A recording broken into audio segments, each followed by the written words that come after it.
Hello student, welcome back my channel learning with Toshiba. आज हम कर रहे हैं क्लास 10th का चैप्टर नंबर 3 दो चर वाले रेखिक समीकरण युग्म। तो हम स्टार्ट आपको इस चैप्टर के बारे में समझा देती हूँ। दो चर वाले, चर का मतलब होता है हमारे वेरिएबल। ये हमने इससे पहले वाले बहुपद में हमने पढ़ा है। जो हमारे वेरिएबल होते हैं, जो हमारे क्या होते हैं, ए से लेके जेड तक का कोई भी वैल्यू हो जिसका मान हमें पता नहीं होता, तो वो दो चर हैं। यानी कि अब समीकरण आएगा जिसमें हमें दो चर मिलेंगे, चाहे वो कोई भी अल्फाबेट हो सकता है। और रेखिक का मतलब भी हमने बहुपद में पढ़ चुके हैं। रेखिक का मतलब होता है जिसकी अधिकतम घात कितनी होनी चाहिए, एक होनी चाहिए। समीकरण में डिफरेंस देख लीजिए। बहुपद क्या था हमारा, ax² plus bx plus c, यानी कि जो x² था ये हमारे क्या है, वेरिएबल x, और a b c ये क्या है, हमारे कोफिशिएंट है। यानी कि इसके बराबर में कोई चीज नहीं है, ये एक सिंगल वैल्यू है। यानी बहुपद आपका सिंगल होता है, बराबर में कोई मतलब एक ही पक्ष होता है, दो पक्ष नहीं होते। समीकरण में सेम रहेगा इसका ax² plus bx plus c, पर इज इक्वल्स टू में क्या चलेगा, 0 चलेगा। अगर इक्वल टू में कोई वैल्यू आती है हमारी, कोई नंबर भी हो सकता है, 0 की जगह ये जो c है, a b c जो है क्या है, आपके कोफिशिएंट है, यानी नंबर है a b और c। ये जो यहाँ लिखे हैं ये कोई ना कोई नंबर होगा, कोफिशिएंट है, कोई ना कोई नंबर होगा। और x² क्या है, आपका चर है या वेरिएबल है आपका, और ये क्या है, इसका मानक रूप है समीकरण का, ये बहुपद है। तो बहुपद और समीकरण में आपको अंतर समझ में आया, इसके बराबर में कोई वैल्यू नहीं आएगी और इसके बराबर में 0 आता है, 0 आता है या फिर कोई ना कोई वैल्यू आएगी। अब देखते हैं हमारे दो चर वाले रेखिक समीकरण युग्म। इसका मतलब क्या है, आपको यहाँ पे कितने समीकरण मिलेंगे, यहाँ पे समीकरणों की संख्या कितनी होगी, दो समीकरण मिलेंगे। युग्म लिखा है यानी कि कितने समीकरण मिलेंगे, दो समीकरण मिलेंगे। पर कैसे मिलेंगे, रेखिक मिलेंगे, जिसकी अधिकतम घात कितनी होगी, अधिकतम घात कितनी होगी, 1 होगी। जैसे फॉर एग्जाम्पल हम देख लें, x plus 2 y is equals to 3। यानी कि यहाँ पे क्या देखो, एक x है एक y, ये दो चर हो गए हमारे पास। x और y कितने हैं, दो चर हैं। उसके बाद इनकी अधिकतम घात देखिए कितनी है, दोनों की एक एक है, एक से ज्यादा नहीं होनी चाहिए, और बराबर में कोई ना कोई वैल्यू है। इसको हम ऐसा भी लिख सकते हैं, x प्लस 2y, ये इधर आएगा तो क्या हो जाएगा, -3 इज इक्वल्स टू 0। हम इसको इस तरह से भी लिख सकते हैं। बस आपको ये ध्यान रखना है समीकरण में कि बराबर में कोई ना कोई वैल्यू हो, उसके अलावा आपकी जो चर है वो दो चर हो, और उनके ऊपर क्या हो, एक घात हो। क्योंकि रेखिक समीकरण तो एक घात होनी चाहिए, एक से ज्यादा घात होगी तो फिर क्या हो जाएगा, द्विघात समीकरण हो जाएगा। उसके बाद देखिए इसको हम कितनी विधियों से करेंगे। देखिए इसका मैं आपको विधियां बता देती हूँ, हम कितनी विधियों से सॉल्व करने वाले हैं। तो हमारे इस चैप्टर में विधि कितनी है, विधियां हमारी दो हैं। पहली है ग्राफीय विधि,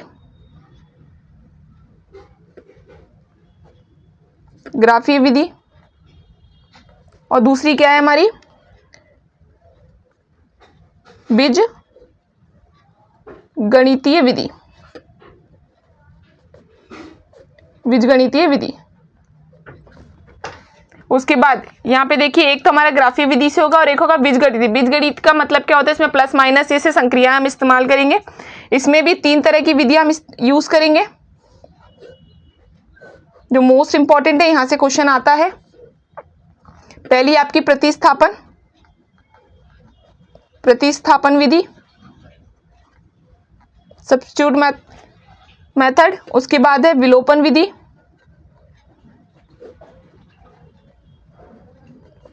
एलिमिनेशन मेथड, और थर्ड है आपकी ब्रज या वज्र गुणन विधि। इसमें हम क्रॉस मल्टीप्लाई करके सॉल्व करते हैं। तो हमारी कितनी मेथड होगी, हमारी 4 मेथड्स हो गई हैं हमारी। एक ग्राफीय विधि, एक हमारी ग्राफीय मेथड हो गई, एक हमारी सब्स्टिट्यूशन मेथड यानी प्रतिस्थापन विधि, एक विलोपन यानी एलिमिनेशन मेथड, एक वज्र गुणन विधि। पहला क्वेश्चन देखिएगा 3.1 का। पहला क्वेश्चन क्या बोल रहा है आपको, कक्षा 10 के 10 विद्यार्थियों ने एक गणित की पहेली प्रतियोगिता में भाग लिया।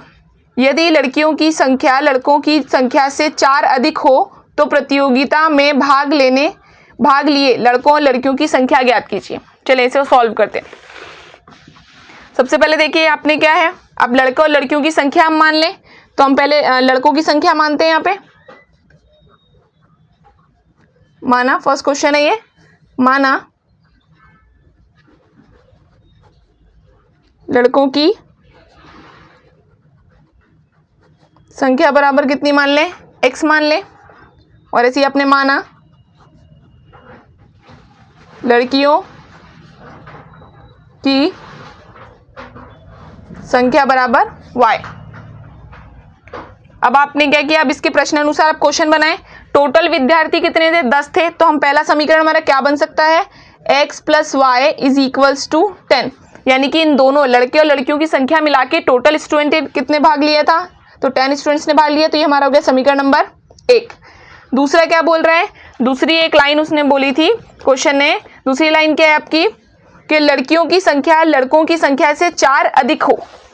जो लड़कियों की संख्या है वो लड़कों की संख्या से यानी कि x से 4 अधिक हो। तो इसको बराबर करने के लिए मैं क्या करूंगी, जैसे देखो लड़कियों की संख्या ऑलरेडी 4 अधिक है, तो मुझे अगर इन दोनों को बराबर रखना है तो मुझे लड़कों में और 4 जोड़ना पड़ेगा, तब जाके ये दोनों बराबर वैल्यूज हो जाएंगी।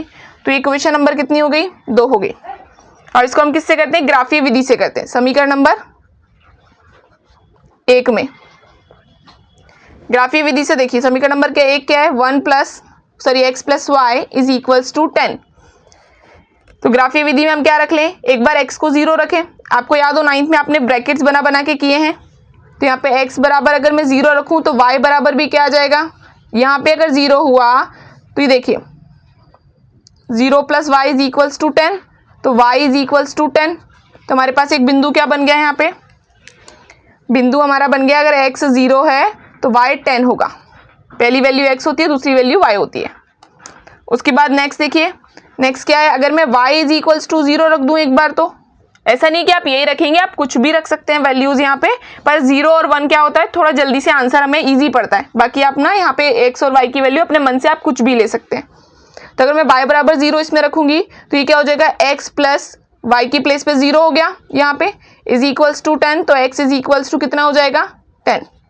तो आपकी एक और बिंदु क्या बनी है, सेकेंड बिंदु आपकी बन रही है 10 0। क्लियर है इतना।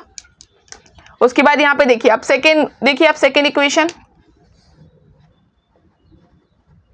समीकरण 2 देखिए, 2 में समीकरण 2 क्या है, y is equals to x plus 4।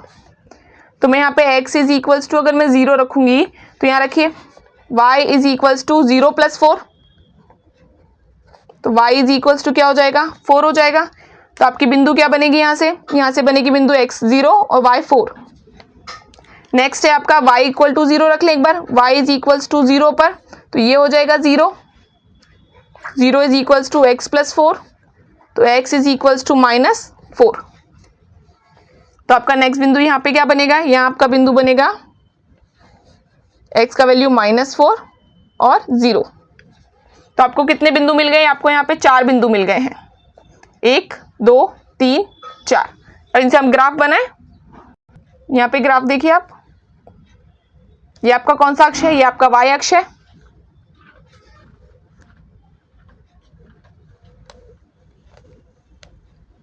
ये आपका कौन सा अक्ष है, ये आपका x अक्ष है। अब इसमें आप वैल्यूज ले लीजिए, ये आपका 0, देखिए तो हमने यहाँ वैल्यूज ले लिए। यहाँ पे आपकी पॉजिटिव वैल्यू या नेगेटिव वैल्यू, ऐसी y की पॉजिटिव वैल्यू, y की नेगेटिव वैल्यू। अब बिंदु रखिए आप, पहला बिंदु क्या था आपका 0 0 10, यानी x पे 0 y पे 10। तो x पे 0 और y पे 10, ये वाला। तो यहाँ पे ये बिंदु क्या हो जाएगा, 0 10। नेक्स्ट बिंदु क्या है आपका 10 0, यानी x पे 10 और y पे 0, x पे 10 और y पे 0। तो यहाँ पे ये बिंदु क्या हो जाएगा, 10 0। अगर मैं इसको मिलाऊं तो ये आपकी कौन सी रेखा है, समीकरण नंबर आपका एक है, x y is equals to 10। चलिए अब सेकंड देखिएगा, सेकंड क्या है आपका, यहाँ देखिए 0 4, x पे 0 y पे 4, x पे 0 y पे 4, यानी कि ये बिंदु यहाँ होगा। और नेक्स्ट है -4, यानी कि ये और y पे 0। तो यहाँ एक बिंदु बन रहा है आपका -4 और 0। अगर हम इसको मिलाएं तो लगभग ऐसे मिलेगा। और इसको ये क्या है आपका y is equals to x plus 4। तो ये जो बिंदु आपको मिल रही है, ये एग्जैक्टली आपको वैल्यू मिल रही है कि यहाँ पे क्या है। तो ये इन दोनों के बीच में आ रही है, यानी कि लगभग यहाँ आ रही होगी, तो यहाँ पे 3 होगा, 2 और 4 के बीच में 3, और ये लगभग इन दोनों के बीच में आ रही है, तो यहाँ पे क्या है 7। तो आपको नई वैल्यूज क्या मिल रही है 3 और 7, यानी कि x इज इक्वल्स टू 3 मिल रहा है और y इज इक्वल्स टू क्या मिल रहा है 7 मिल रहा है। और हमने यहाँ ऊपर देखा था x इज इक्वल्स टू कितना मिल रहा है 3 मिल रहा है और y इज इक्वल्स टू क्या मिल रहा है 7 मिल रहा है। तो यहाँ पे हम आंसर लिख देंगे लास्ट में, लड़कों की संख्या x इज इक्वल्स टू कितना वैल्यू आया हमारा 3 और लड़कियों की